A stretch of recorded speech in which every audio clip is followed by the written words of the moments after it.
Les inspecteurs de l'Agence internationale de l'énergie atomique sont arrivés dans le pays. Téhéran, sous la menace de frappes militaires israéliennes, a lancé aujourd'hui des manœuvres. Objectif, renforcer la défense antiaérienne de ces installations. On en parle avec vous, Jean-Bernard Cadier, bonsoir. Vous êtes le correspondant de BFM TV aux États-Unis. Plusieurs émissaires américains sont chargés à l'heure actuelle, et en se rendant physiquement en Israël, de convaincre le pays d'éviter des frappes prématurées, c'est ça ?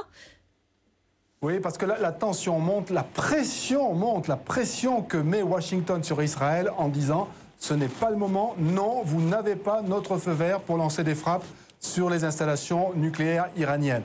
Effectivement, Tom Donilon, qui est le conseiller pour la sécurité nationale de Barack Obama, vient de passer 3 jours en Israël.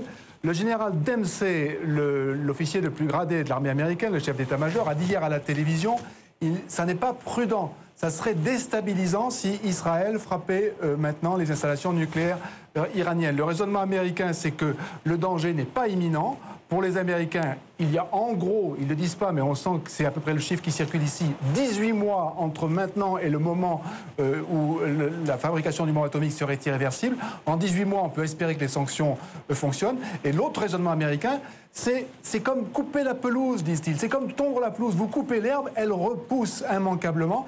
Elle risque de repousser plus forte. Si vous attaquez les Iraniens maintenant, ils risquent de venir dans 3 ou 4 ans avec une nouvelle bombe atomique et de manière beaucoup plus agressive. Alors Jean-Bernard, si on se place du côté israélien, eux assurent que le temps presse, que Washington ne comprend pas ce qui se passe au Proche-Orient et que le pays est aujourd'hui littéralement en danger. Absolument. Ils n'ont pas la même estimation en termes de calendrier, vous avez raison. Autant les Américains parlent de 18 mois en gros, les Israéliens, eux, parlent plutôt de 6 mois.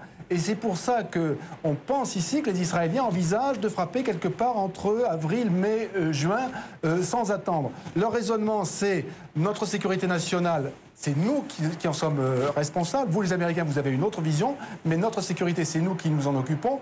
Et tant pis si le problème se repose dans 3 ou 4 ans, comme vous le dites, vous, les Américains, il vaut mieux que l'Israël ne vive jamais sous la menace d'une bombe atomique. S'ils ont une bombe atomique, on ne pourra plus jamais changer le régime, on ne pourra plus jamais vraiment se défendre contre eux. Jean-Bernard, on a donc bien compris que les risques politiques seront importants sur le plan purement technologique et même militaire, j'ai envie de dire maintenant. Y a-t-il de vrais risques pour Israël s'il attaquait l'Iran ?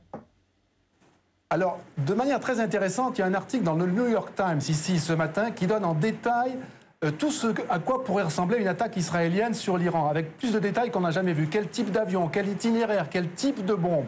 Et l'idée de cet article, ce sont des hauts responsables américains qui, en fait, profitent du New York Times pour lancer le message suivant aux Israéliens: vous n'êtes pas sûr d'y arriver. Il y a des problèmes de logistique. C'est à 1600 km de chez vous. Vous ne pouvez pas faire ça d'une traite. Il faut des ravitaillements en vol.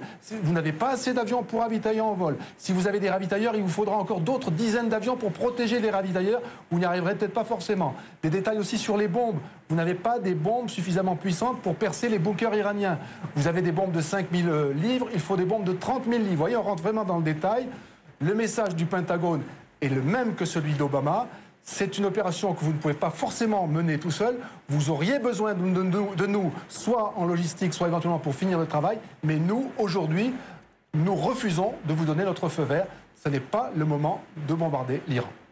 Merci beaucoup Jean-Bernard Cadier. On suivra bien entendu les évolutions dans ce dossier avec vous depuis les États-Unis. Merci beaucoup.